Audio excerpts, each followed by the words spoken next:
রহমাতাল লিল আলামিন। তখন ওই দারোয়ান ফেরেশতা বলেছিল, রহমাতাল লিল আলামিনকে আনার জন্য কি আল্লাহ তাআলা বলেছেন নাকি? জিবরাইল আলাইহিস সালাম বলছেন, হ্যাঁ, আল্লাহ তাআলা অনুমতি দিয়েছেন দিদারের জন্য, এজন্য রহমাতাল লিল আলামিনকে নিয়ে এসেছি। সুবহানাল্লাহ। দারওয়ান দরজা খুলে দিল, ভিতরে প্রবেশ করলেন।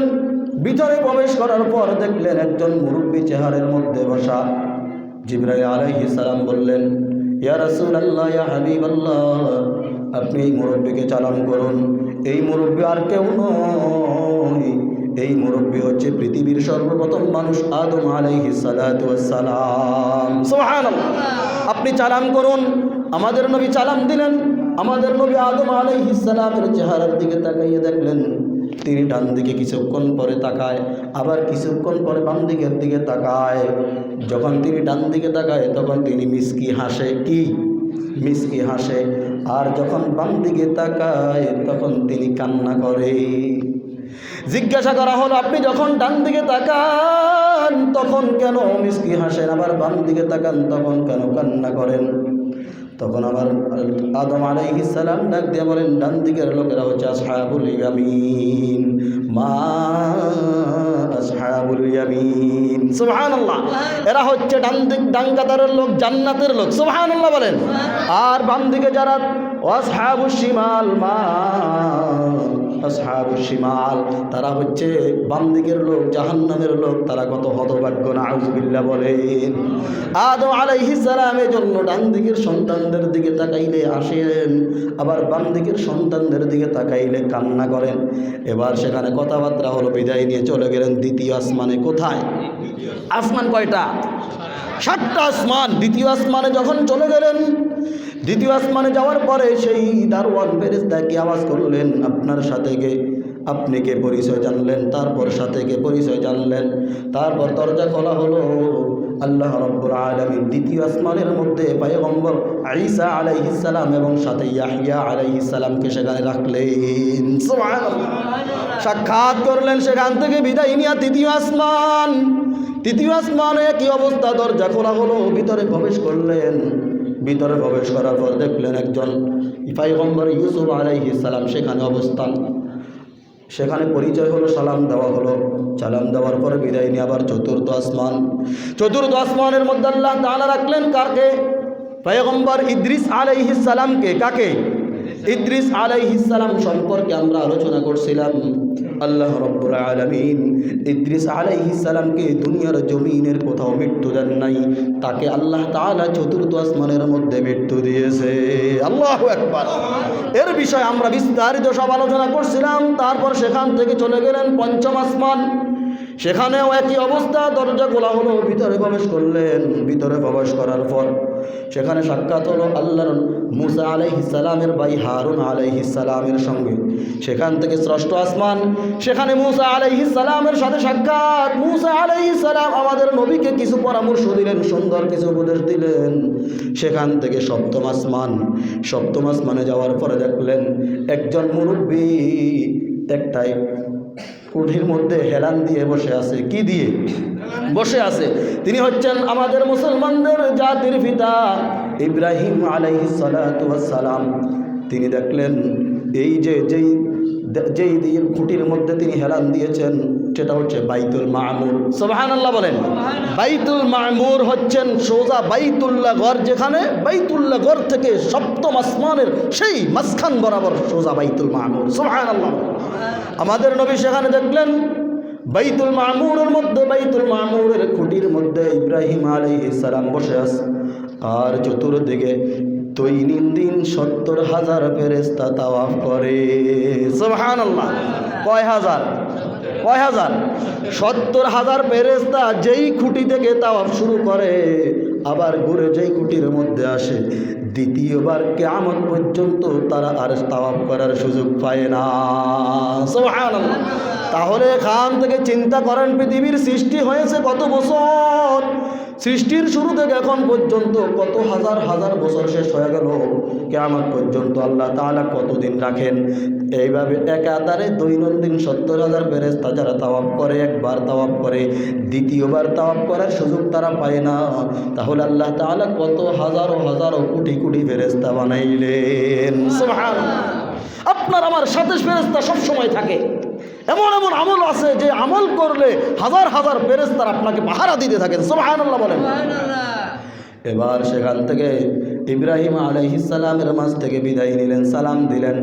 সালাম জানাই আমাদের নবী আরো অনেক উপরে চলে গেলেন, সাথে ছিলেন জিবরাইল আলাইহিস সালাম। এক পর্যায়ে সিদরাতুল একটা জায়গায় চলে গেলেন, ইনদা সিদরাতুল মুনতাহা, সিদরাতুল মুনতাহার কুটির কিনারায় চলে গেলেন। জিবরাইল আলাইহিস সালাম ডাক দিয়া বলেন, ইয়া রাসূলুল্লাহ, আমি আর আপনার সঙ্গে যাইতে পারবো না, আপনি এবার একাকিত্বভাবে চলেন। আমাদের নবী তখন মন একটু দুর্বল করে বলতেছো, জিবরাইল এমন একটা জায়গার মধ্যে আমাকে এসে ছেড়ে দিতেছো যেখানে আর কেউ নাই, কোনো মানুষ নাই, কেউ নাই, আমাকে কে দেখবে? তখন এক পর্যায়ে জিবরাইল আলাইহিস সালাম বলছেন, ইয়া রাসূলুল্লাহ, ইয়া হাবিবাল্লাহ, দুনিয়ার সৃষ্টির শুরু থেকে এখন পর্যন্ত আমি অসংখ্য হাজার হাজার বার দুনিয়ার জমিনের মধ্যে আগমন করেছিলাম, জান্নাত জাহান্নাম সব কিছু দেখেছিলাম রহমাতাল লিল আলামিনের সঙ্গে, কিন্তু আমি আমার মালিক আল্লাহ তাআলাকে একবারের জন্য দেখি নাই। আমি মনে মনে চিন্তা করলাম, যখন আমাকে সৃষ্টি করা হয়েছে আল্লাহ তাআলার পক্ষ থেকে এমন নির্দেশ, এমন একটা ইঙ্গিত পাওয়া গেল, আখিরি নবী রহমাতাল লিল আলামিন দুনিয়ার জমিন থেকে দুনিয়ার শরীর নিয়ে সরাসরি 7 আসমান পাড়ে দিয়ে আরশ আজিমের মধ্যে আসবেন। সুবহানাল্লাহ বলেন। আর তার সঙ্গী হিসাবে থাকবেন আল্লাহর প্রেরিত প্রথম ফেরেশতা জিবরাইল আলাইহিস সালাম। আমি তখন আনন্দ পাইলাম, আমার মনে মনে চিন্তা করলাম, আল্লাহ তাআলাকে সারা জীবনের জন্য একবারের জন্য দেখি নাই, আখির নবীর সঙ্গে অন্তত পক্ষে একবার আল্লাহ রাব্বুল আলামিনকে সরাসরি দেখব। কিন্তু আমাকে সেই অনুমতি দেওয়া হয় নাই। যদি আমি এখান থেকে আর এক চুল পরিমাণ সামনে যাই, আমার 650 ডানা জ্বলে পড়ে সব ছাই হয়ে যাবে। আল্লাহু আকবার। আল্লাহ তাআলা কুরআনুল কারীমের মাধ্যমে জানায়া দেন, আমাদের নবী সেই আরশ মহল্লার মধ্যে সিদরাতুল মুনতাহা জান্নাতের বসবাসের কিনারায় জিবরাইল আলাইহিস সালামকে সরাসরি দেখেছেন। সুবহানাল্লাহ বলেন। ওয়ালাকাদ রাআহু নাজলাতান উখরা ইনদা সিদরাতিল মুনতাহা ইনদাহা জান্নাতুল মাওয়া। এই আয়াতের মাধ্যমে আল্লাহ তাআলা জানায়া দেন, সে তাকে আরেকবার দেখেছিল কোথায়? ওয়ালাকাদ রাআহু নাজলাতান উখরা, সেখানে আবার একবার দেখা হয়েছিল ইনদা সিদরাতিল মুনতাহা, যেখানে একটা খুঁটি ছিল, জান্নাতের বসবাস ইনদাহা জান্নাতুল মাওয়া, জান্নাতের বসবাসের খুঁটির কিনারায় সে তাকে আরেকবার দেখেছে। সুবহানাল্লাহ। তাহলে আল্লাহর রাসূলের মেরাজের বিষয়ে অনেকেই যে স্বপ্নের যেই মন্তব্য রয়েছে, এই মন্তব্যকে স্পষ্ট হওয়ার জন্য আমরা এই আয়াত থেকে ধারণা করে নিই, আল্লাহ তাআলা কুরআনুল কারীমের মাধ্যমে সরাসরি আমাদের নবীর মেরাজ সম্পর্কে জানিয়ে দিয়েছেন। সুবহানাল্লাহ। কারণ আরেকবার যেহেতু সপ্তম আসমানে আরশ মহল্লায় জান্নাতের পাশে দেখেছেন, তাহলে আমাদের নবী দুনিয়ার শরীরের মাধ্যমে সেখানে দেখেছেন, এজন্য আমাদের নবীর মেরাজের বিষয়ে যারা পরিমাণ সন্দেহ করার কোনো অবকাশ নেই। পানি খাইলে আমি আল্লাহ।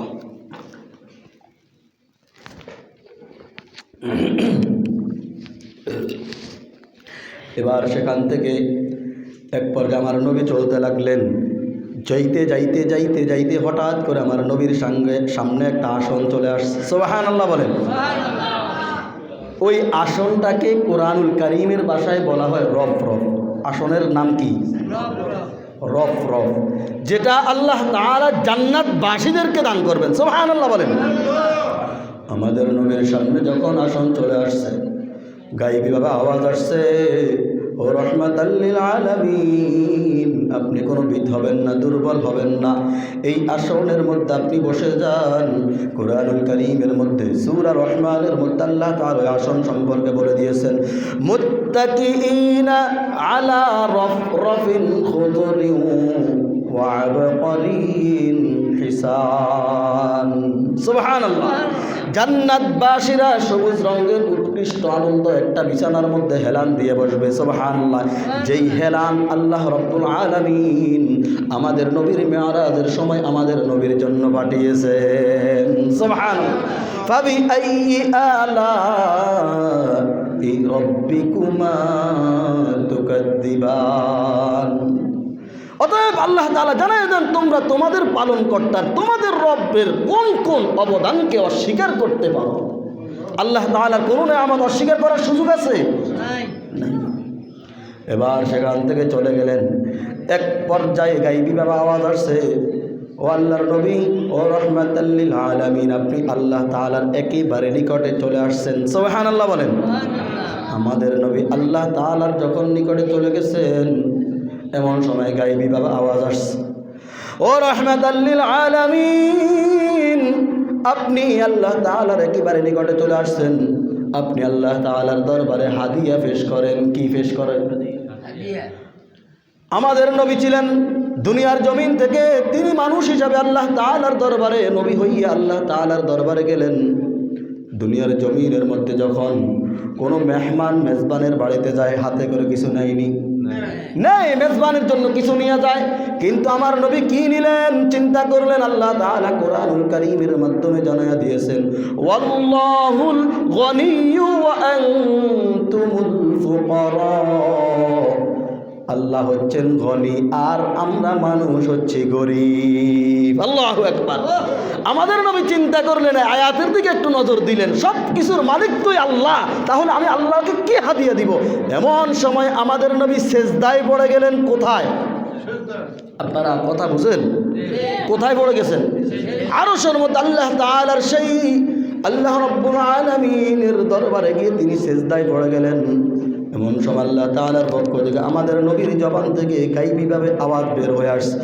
আমরা যে নামাজের আখেরি বৈঠকের মধ্যে পড়ি, কি পড়ি? সর্বপ্রথম আখেরি বৈঠক যখন আমরা করি, তখন আমরা পড়ি আত-তাহিয়াতু লিল্লাহি ওয়াস-সালাওয়াতু ওয়াত-তাইয়্যিবাত। সুবহানাল্লাহ। আমাদের নবী সিজদার মধ্যে পড়ে বলেছেন, আল্লাহ আত-তাহিয়াতু লিল্লাহি ওয়াস-সালাওয়াতু ওয়াত-তাইয়্যিবাত। আল্লাহ যত ইবাদত বন্দেগী করি, যত পাক পবিত্র অর্জন করি, সব কিছু তোমার রাজামন্দির জন্য হাদিয়া পেশ করলাম। সুবহানাল্লাহ বলেন। আল্লাহ রাব্বুল আলামিনের পক্ষ থেকে আমাদের নবীর হাদিয়ার আওয়াজ শোনার পর কি বলেছেন? আসসালামু আলাইকা আইয়ুহান নাবিয়্যু ওয়া রাহমাতুল্লাহি ওয়া বারাকাতুহু। আল্লাহ রাব্বুল আলামিন তখন আমার নবীকে সালাম দিয়ে বলেছেন, আসসালামু আলাইকা আইয়ুহান নাবিয়্যু, হে নবী আপনার উপরে শান্তি বর্ষিত হোক, ওয়া রাহমাতুল্লাহ ওয়া বারাকাতুহু, এবং রহমত বরকত আপনার উপরে বর্ষিত হোক। সুবহানাল্লাহ। আমাদের নবী তখন দেখেছেন আল্লাহ রাব্বুল আলামিন আমাদের নবীর দিকে ইঙ্গিত করেছেন, কিন্তু আমাদের নবীর উম্মতের দিকে ইঙ্গিত করেন নাই। আমাদের নবী সেই আরশ মহল্লার মধ্যে গিয়েও আল্লাহর পাকের দরবারে গিয়েও উম্মতকে বলতে পারেন নাই। সুবহানাল্লাহ। কি বলেছেন? আসসালামু আলাইনা ওয়া আলা ইবাদিল্লাহিস সালিহিন। আল্লাহ শান্তি শুধু আমার জন্য নয়, আমার দুনিয়ার জমিনের মধ্যে যত উম্মত রয়েছে, কিয়ামত পর্যন্ত যত উম্মত দুনিয়ার জমিনের মধ্যে আসবে, সকলের জন্য রহমত শান্তির ফয়সালা করে দেন। সুবহানাল্লাহ। মুফাসসিরিনে কেরাম তাফসীর এই আয়াতের ব্যাখ্যার মধ্যে বলেন যে রহমাতাল লিল আলামিনকে আল্লাহ তাআলা সেখানে পরীক্ষা করেছেন। কারণ আমাদের নবী কি আল্লাহ তাআলার আরশ দেখে, জান্নাত জাহান্নাম এই তো সৌন্দর্য দেখে উম্মতকে ভুলে গিয়েছেন। রহমাতাল লিল আলামিন আল্লাহ তাআলার আরশের মধ্যে গিয়েও উম্মতকে ভুলে নাই। সুবহানাল্লাহ। আল্লাহ এবং আল্লাহর রাসূল সাল্লাল্লাহু আলাইহি ওয়াসাল্লামের কথোপকথন যখন চলতেছেন, কথাবার্তা চলতেছেন, আল্লাহ এবং আল্লাহর রাসূলের কথাবার্তা দেখিয়া আরশের মধ্যে হাজারো হাজারো হাজারো হাজারো হাজারো ফেরেশতা বসবাস করেনি। আল্লাহ এবং আল্লাহর রাসূলের কথাবার্তা দেখে সকল ফেরেশতারা আওয়াজ করে বলে উঠলেন, আশহাদু আল্লা ইলাহা ইল্লাল্লাহু ওয়া আশহাদু আন্না মুহাম্মাদান আবদুহু ওয়া রাসূলুহু। আল্লাহু আকবার বলেন। সাক্ষী দিয়েছেন আল্লাহ তাআলাকে সকল ফেরেশতারা।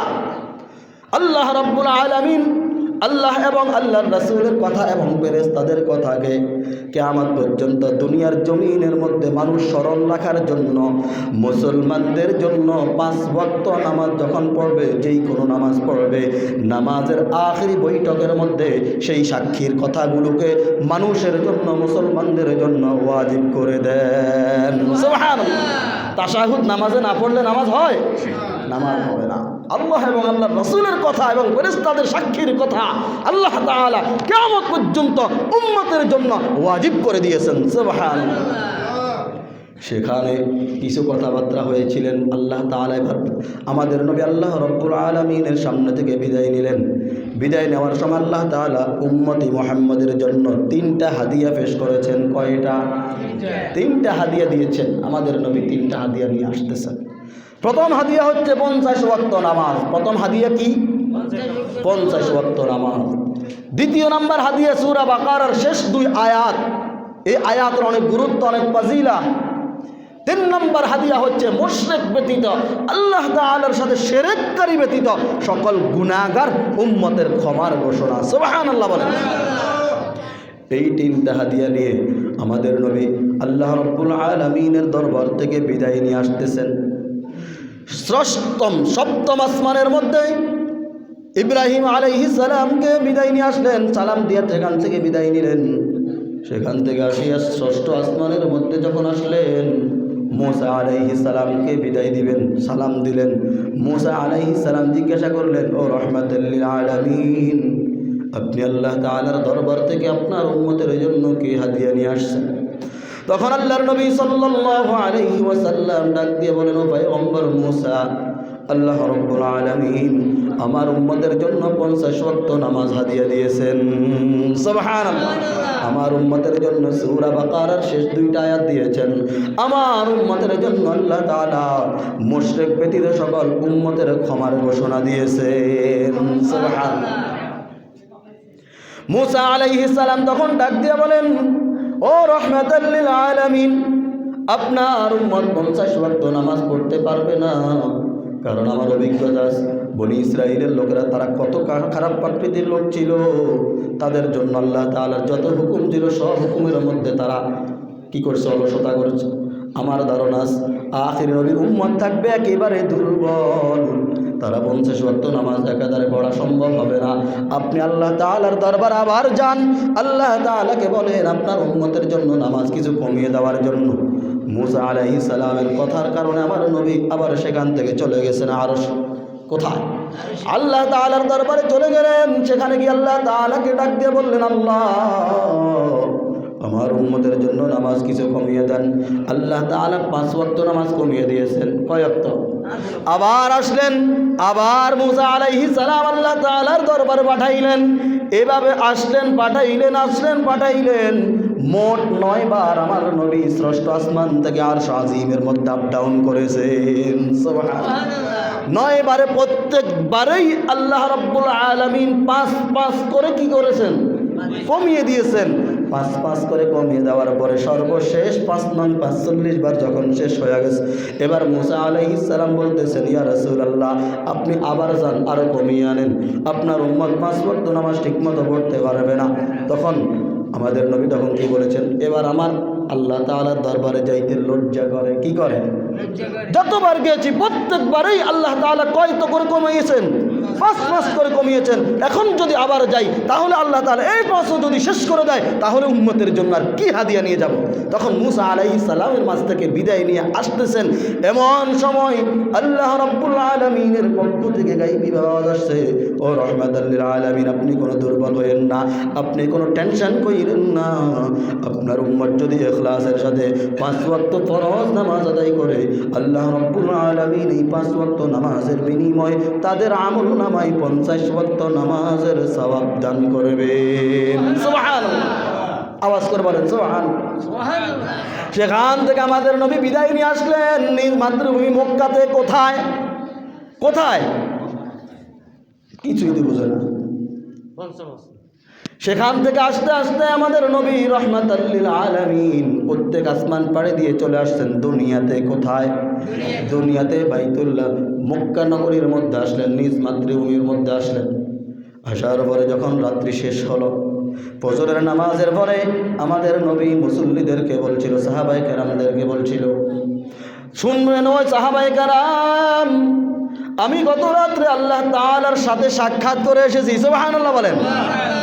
হাদিসের মধ্যে, হাদিসে কুদসির মধ্যে বলা হয়েছে, রাআইতু রাব্বি আযজা ওয়া জাল। আল্লাহর নবী বলেছেন, আমি আমার প্রভু আমার প্রভু আল্লাহ রাব্বুল আলামিনকে দেখেছি। সুবহানাল্লাহ। সাহাবায়ে কেরামকে বলেছেন, ও সাহাবায়ে কেরাম, আমি গত রাত 7 আসমান পাড়ি দিয়া মসজিদে হারাম থেকে মসজিদ আকসা, সেখান থেকে 7 আসমান পাড়ি দিয়া আল্লাহ তাআলার দিদার লাভ করে এসেছি। সুবহানাল্লাহ বলেন। সাহাবায়ে কেরাম সকলে আশ্চর্য হয়ে গেলেন। যখন মক্কাতে কটা ছড়িয়ে গেল, সকলের কানে কানে পৌঁছে গেল, তখন কাফের বেঈমানরা টিশকারি শুরু করতে লাগলো। জোর বলেন নাউযুবিল্লাহ। কাফের বেঈমানরা কখন কি বলেছিল? মুহাম্মদকে এতদিন স্বাভাবিক পাগল মনে করেছি, এখন দেখি মুহাম্মদ পুরাই পাগল হয়ে গেছে। জোরে বলেন নাউযুবিল্লাহ। ওইদিকে কাফেরদের মধ্যে বিভিন্ন ধরনের সমালোচনা শুরু হয়ে গেল। আবু বকর রাদিয়াল্লাহু তাআলা আনহু তিনি ছিলেন না মসজিদের মধ্যে, তিনি বাড়িতে ছিলেন। তার বাড়িতে একদল কাফেরের লোকেরা চলে গেল। তখন গিয়ে বলতেছো, আবু বকর, তুমি কার পিছনে তোমার সময় ব্যয় করো? মুহাম্মদ এতদিন আমরা অর্ধেক পাগল মনে করছিলাম, আজকের কথাই প্রমাণ করে মুহাম্মদ পুরাই পাগল হয়ে গেছে। জোরে বলেন নাউযুবিল্লাহ। তখন আবু বকর রাদিয়াল্লাহু তাআলা আনহু ডাক দিয়ে বললেন, কি বলেছেন? তখন ওই কাফেররা বলেছিল, মুহাম্মদ বলতেছে সে নাকি গতকাল রাত্রে মসজিদে হারাম থেকে মসজিদে আকসা, সেখান থেকে 7 আসমান পাড়ি দিয়ে আল্লাহ তাআলার আরশ আজিমের মধ্যে ঘুরে আসলেন, আল্লাহ তাআলাকে দেখে আসলেন। সুবহানাল্লাহ। এটা কিভাবে বিশ্বাস করা যায়? মাঝখান দিয়ে 27 বছর অতিবাহিত হয়েছে, আরেক বর্ণনা 23 বছর অতিবাহিত হয়েছে, এটা কিভাবে সম্ভব? আচ্ছা, দুনিয়ার সময়কে সময়ের কাছে সময়ের মধ্যে রেখে আল্লাহ তাআলার কুদরতিভাবে আল্লাহ তাআলা 1000 বছর অতিবাহিত করাইতে পারেন কি পারেন না? পারেন। সুবহানাল্লাহ। দুনিয়ার সময় সময়ের মধ্যে ছিল। এখানে অনেক মতামত রয়েছে, মতান্তর রয়েছে, ইখতিলাফ রয়েছে। আমাদের নবী যেই পানি রেখেছিলেন ওই পানিগুলো এখনও নাড়াচাড়া করতেছে। যেই মেসওয়াক করেছিলেন মেসওয়াকটা এখনও ভিজা ভিজা। যেই ফুফুকে দেখে গেছেন চুটা পড়তেছে, ওই চুটা ফুফু এখনও পড়তেছে। যদিও এই বিষয়গুলো নিয়ে বিভিন্ন ধরনের ইখতিলাফ রয়েছে, কিন্তু আমাদের নবী 7 আসমান পাড়ি দিয়ে আল্লাহ রাব্বুল আলামিনের দিদার লাভ করেছেন, এ কথার মধ্যে এক যরনা পরিমাণও সন্দেহ নাই। সুবহানাল্লাহ। আবু বকর রাদিয়াল্লাহু তাআলা আনহু ডাক দিয়া বলেন, ও কাফেরের দলেরা, তোমরা শুনে রাখো, আমার নবী কি সরাসরি তার জবান থেকে কথা বলেছে? তখন কাফেররা বলেছে, হ্যাঁ, মুহাম্মদ তার জবান থেকে নিজ জবানের মাধ্যমে এই কথা বলেছে। তখন আবু বকর রাদিয়াল্লাহু তাআলা আনহু ডাক দিয়া বলেন, ও কাফেরের দলেরা শোনো, আসমানের জায়গা থেকে লড়তে পারে, চন্দ্র তার জায়গা থেকে লড়ে যাইতে পারে, পাহাড় তার জায়গা থেকে লড়ে যাইতে পারে। তাদের কথার মধ্যে পাহাড়ের মধ্যে সন্দেহ থাকতে পারে, সাগর নদীর মধ্যে সন্দেহ থাকতে পারে, চন্দ্র সূর্যের মধ্যে সন্দেহ থাকতে পারে। যদি রহমাতাল লিল আলামিন, আমার প্রিয় মাহবুব রহমাতাল লিল আলামিন যদি তার জবান মুবারক দিয়ে এই কথা বলে থাকে, তিনি সরাসরি 7 আসমান পাড়ি দিয়ে আল্লাহ তাআলার লাউহে মাহফুজ পর্যন্ত আল্লাহ তাআলার দিদার লাভ করে আসছেন।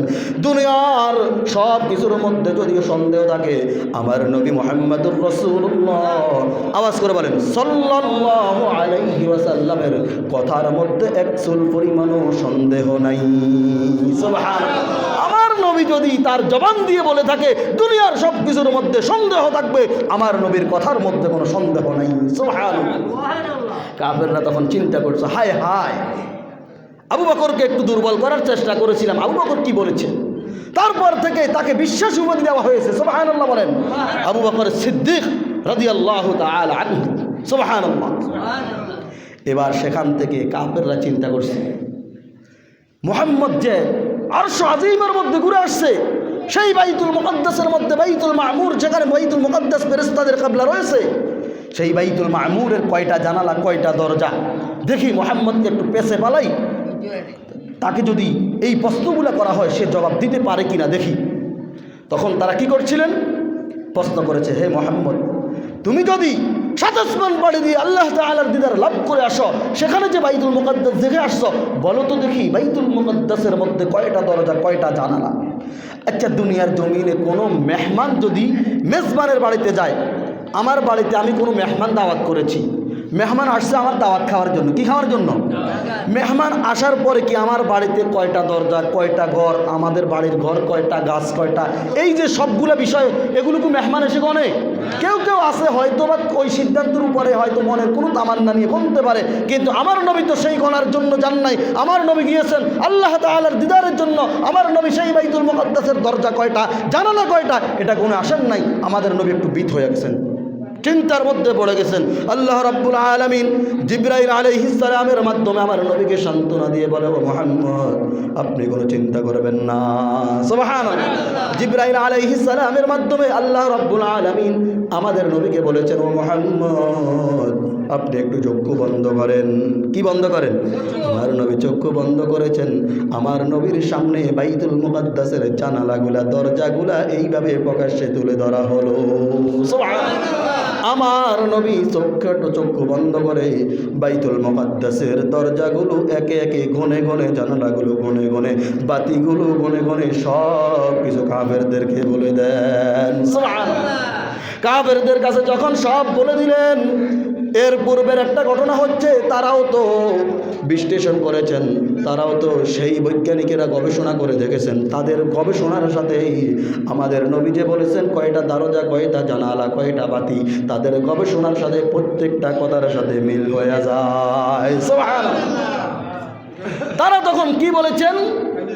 আল্লাহ তাআলা কুরআনুল কারীমের মাধ্যমে জানায়া দেন, ফালাম্মা জাআহুমুল হাক্কু মিন ইনদিনা ক্বালু ইন্না হাযা লাসিহরুম মুবিন। আল্লাহু আকবার। আল্লাহ রাব্বুল আলামিন জানিয়ে দেন, যখন আমার পক্ষ থেকে কোনো সত্য কোনো বিষয় তাদের সামনে পেশ করা হয়, তখন তারা কি বলে? ক্বালু ইন্না হাযা লাসিহরুম মুবিন। এগুলো সব মুহাম্মাদের চিররচিত জাদু। জোরে বলেন নাউযুবিল্লাহ। সব জাদু বলে তারা উৎসাহিত, তারা উড়িয়ে দেয়। চন্দ্র যখন দ্বিখণ্ডিত করা হয়েছিল তাদের কথার সাথে, তখন তারা জাদু বলেছেন, ইকতারাবাতিস সাআ ওয়ানশাক্কাল কমার ওয়া ইন ইয়ারাউ আয়াতান ইউরিদু ওয়া ইয়াকুলু সিহরুম মুস্তামির। সেখান থেকে তারা মুখ ফিরিয়ে নিয়েছে, জাদু বলে মুখ ফিরিয়ে নিয়েছে। হেদায়েত দেওয়ার মালিক কে? আল্লাহ। আল্লাহ যদি হেদায়েত না দেয় তাহলে তাদেরকে কেউ হেদায়েত দিতে পারবে না। যাই হোক, আলোচনা আর দীর্ঘায়িত করব না। আমি নিয়ত করেছি 30 মিনিটের বেশি আলোচনা করব না। এই বিষয়গুলো আমরা শুক্রবার আলোচনা করার দ্বারা আমাদের অনেক ইমানের অনেক পরিবর্তন আসতো, ইমান মজবুত হওয়ার একটা বিষয় ছিল। কিন্তু এখন যেহেতু আয়োজনের সাথে কথাগুলো বলার প্রয়োজন রয়েছে, কারণ ইতিহাসের যত কিছু বিষয় রয়েছে প্রত্যেকটা বিষয় আমাদের ইমানের জন্য একটা উসিলা। সুবহানাল্লাহ বলেন। কারণ প্রত্যেক নবীদের জীবনী রয়েছে, প্রত্যেক নবীদের ইতিহাস রয়েছে। এই জীবনী থেকে, ইতিহাস থেকে আমাদের ইমান মজবুত হওয়ার জন্য কি একটা উসিলা। আল্লাহ রাব্বুল আলামিন আমাদের নবীকে হাদিয়া দিয়েছেন যে 50 ওয়াক্ত নামাজ। এই নামাজ নিয়ে আমাদের নবী দুনিয়াতে আসছেন। ইসলামের মধ্যেও 5টি খুঁটি রয়েছে। কয়টা খুঁটি? 5টা পিলার রয়েছে। আমাদের এই মসজিদের মধ্যে মাঝখানে 2টা পিলার, চতুর্দিকে পিলার রয়েছে। এই পিলারগুলো যদি না থাকে তাহলে ঘরটার কোনো কি নাই, মজবুতের কোনো গ্যারান্টি নাই। এই জন্য ইসলামের যে 5টা পিলার রয়েছে, এই 5টা পিলার যদি কাহার ছুটে যায় তাহলে তার ইমানও কি দুর্বল হয়ে যাবে, তার মুসলমানই দুর্বল হয়ে যাবে। নাউযুবিল্লাহ। 5টা পিলারের নাম কি? 5টা পিলারের নাম 5 ওয়াক্ত নামাজ নয়। 1 নাম্বার হচ্ছে আলা খামসিন শাহাদা আল্লাহ ইলাহা ইল্লাল্লাহ। 1 নাম্বার হচ্ছে আল্লাহ তাআলাকে সাক্ষী দেওয়া। আল্লাহকে কি দেওয়া? ওয়া আন্না মুহাম্মাদান আবদুহু ওয়া রাসূলুহু। মুহাম্মাদুর রাসূলুল্লাহ সাল্লাল্লাহু আলাইহি ওয়াসাল্লামকে মনে প্রাণে আখেরি নবী হিসেবে বিশ্বাস করা। সুবহানাল্লাহ। এ হচ্ছে 1 নাম্বার। 2 নাম্বার হচ্ছে ওয়া ইকামিস সালাত। 2 নাম্বার নামাজ। 2 নাম্বার কি? তাহলে ইমানের পরেই সাথে সাথে নামাজ তার জন্য বাধ্যতামূলক হয়ে যায়। তারপরে 3 নাম্বার হয়েছে কি? ওয়াইতাই যাকাত, নামাজের পরেই যাকাতের বিধান। এই যাকাত যদিও সকলের উপরে ফরজ নয়, কিন্তু আল্লাহ তাআলা যাদেরকে ধনাঢ্য দান করে, যাদেরকে টাকা পয়সা দান করে, তাদের উপরে যাকাত ওয়াজিব করে দিয়েছেন কে? ওয়াইতাই যাকা ওয়াল হজ। তারপরে 4 নম্বর পিলারের নাম কি? হজ। এই হজটাও সকলের জন্য ফরজ নয়, সকলের জন্য ওয়াজিব নয়, বাধ্যতামূলক নয়। আল্লাহ তাআলা যাদেরকে তৌফিক দিয়েছেন তাদের উপরে হজ করা আবশ্যক, কর্তব্য, ফরজ। সুবহানাল্লাহ। তারপর 5 নম্বর কি? ওয়াল হজ্জি ওয়া সাওমি রমাদান। 5 নম্বর পিলারের নাম হচ্ছে রমজান মাসের রোজা। সুবহানাল্লাহ। আর বেশি দিন নেই, আর কত বছর আছে রমজানের বাকি? 1-1.5 মাসের পরেই আমাদের মাঝে রমজান মাস আসতেছে। এই বিষয় নিয়ে আমরা সামনে ইনশাআল্লাহ আল্লাহ তাআলা যদি হায়াতে তাইয়্যিবা দান করে, অনেক আলোচনা আমাদের আছে। আমরা আমল হচ্ছে আসল। ওয়াজ নসিহা বর্তমান সময়ে কঠিন কোনো বিষয় না। মোবাইল যার হাতে আছে সে চাইলে পৃথিবীর যে কোনো ব্যক্তির আলোচনা শুনতে পারে, কিন্তু আমলের পরিবর্তন যদি না করা হয় তাহলে কোনো ফায়দা হবে না। হ্যাঁ, ফায়দা হবে, ফায়দা অবশ্যই হবে। আমরা যারা এখানে বসে আছি মাগরিবের পর থেকে, আমাদের কি আমলনামায় কোনো সওয়াব হয় নাই? কেমন সওয়াব হয়েছে এর ব্যাখ্যা বিশ্লেষণ এখন করব না। তবে আমাদের আমলনামায় প্রত্যেকটা নিঃশ্বাস, হাদিসের মাধ্যমে আমরা যেটা জানি, প্রত্যেক নিঃশ্বাস, প্রথম নিঃশ্বাস যখন পালাই তখন সাথে সাথে আমার আমলনামা থেকে একটা গুনাহ দূর হয়ে যায়। সুবহানাল্লাহ। আবার নিঃশ্বাস যখন টান দেই তখন আমলনামার মধ্যে নেকি জমা হয়। সুবহানাল্লাহ। এভাবে যতগুলো নিঃশ্বাস, যতগুলো চোখের পলক আমরা এই মাজলিসের মধ্যে বসে করি, প্রত্যেকটা কদমের বিনিময়ে, প্রত্যেকটা মুহূর্তে মুহূর্তে আল্লাহ রাব্বুল আলামিন গুনাহ মাফ করেন এবং নেক দান করেন। সুবহানাল্লাহ। তাহলে আলোচনা শুনলে লস নাই, আলোচনা শুনলে কি নাই? লস নাই। অনেকে মনে করে যে সারা রাত ইবাদত করে, ফজর নামাজ পড়ে না। আসলে এটা একসাথ করার কারণে আমরা ভুল বুঝাবুঝি করি। একসাথ করার কারণে সারা রাত যেই ইবাদত করেছে, সারা রাত যেই আলোচনা শুনেছে, সেই আলোচনা সব সে নফল ইবাদত হিসাবে পাইবে। ফরজ সালাত যে সে পড়ে নাই, সে ত্যাগ করেছে, সে ফরজ সালাত ত্যাগ করার গুনাহগার হবে, কিন্তু সারা রাত্রের ইবাদত তার দূর হবে না। কারণ কি? সে কষ্ট করেছে। কষ্টের ফসল আল্লাহ তাআলা অবশ্যই দান করবে। প্রত্যেকটা মজলিসের ফজিলত আল্লাহ তাআলা অবশ্যই দান করবে। অনেকেই বলে ফজিলত নাই, এটা ভুল ধারণা। কারণ হাদিসের মাধ্যমে বলা হয়েছে জিকিরের মাজলিস, দ্বীনের আলোচনার মাজলিস, প্রত্যেকটা গুরুত্বপূর্ণ কথা, প্রত্যেকটা কথার অনেক গুরুত্ব রয়েছে। আল্লাহ রাব্বুল আলামিন আমাদেরকে আমাদের নবী আল্লাহ তাআলা দরবার থেকে যেই 5 ওয়াক্ত নামাজ নিয়ে আসছেন, এই 5 ওয়াক্ত নামাজ গুরুত্ব সহকারে ইহতিমামের সাথে আদায় করার তৌফিক দান করেন। সকল বলুন আমিন। আমরা আর সামনে কথা বাড়াবো না, ইনশাআল্লাহ আমরা দোয়ার মাধ্যমে আমাদের আজকের আয়োজনকে আমরা সমাপ্ত করতে চাই। আল্লাহ তাআলা যে আলোচনাগুলো করেছি ভুল ত্রুটি মাফ করে দেন। সকল বলুন আমিন। সঠিক কথাগুলোর উপর আল্লাহ তাআলা আমাদেরকে আমল করার তৌফিক দান করুন। ওয়া আলহামদুলিল্লাহ।